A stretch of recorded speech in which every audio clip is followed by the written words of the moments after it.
Ja, goddag. Sidste år talte jeg for at flytte det specialiserede socialområde til regionerne. Men det ligger der jo en resolution på, som er indstillet til vedtagelse, så i år der vil jeg tale om noget andet. Jeg er socialrådgiver i et af de jobcentre, som er meget bedre end deres rygte.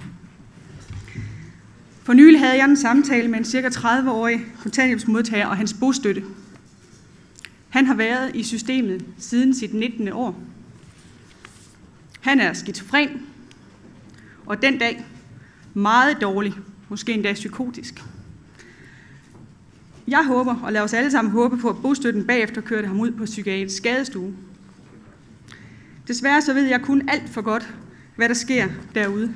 De må konstatere, at han er ikke umiddelbart selvmordstruet, og så må det lade en psykotisk mand gå hjem til sin egen bolig, hvor han kan sidde alene. Der er ikke budget til andet.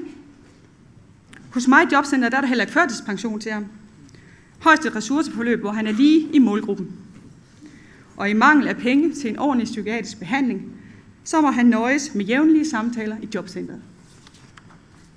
Og det er, selvom det eneste, som kan hjælpe ham for alvor, det er et længerevarende psykiatrisk behandlingsforløb. Men det er der ikke penge til.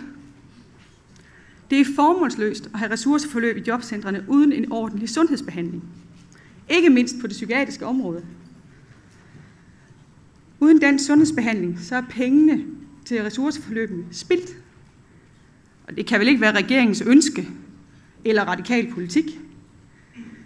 Jeg mener, at Radikale Venstre bør tage ansvar og sørge for, at psykiatrien får sin retfærdige del af sundhedsudgifterne. Der bør gives noget ekstra allerede i år på finansloven.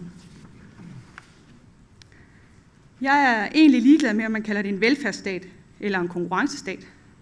Det handler om, at alle mennesker skal have en ærlig chance. Også dem med psykiatriske lidelser. Tak for ordet.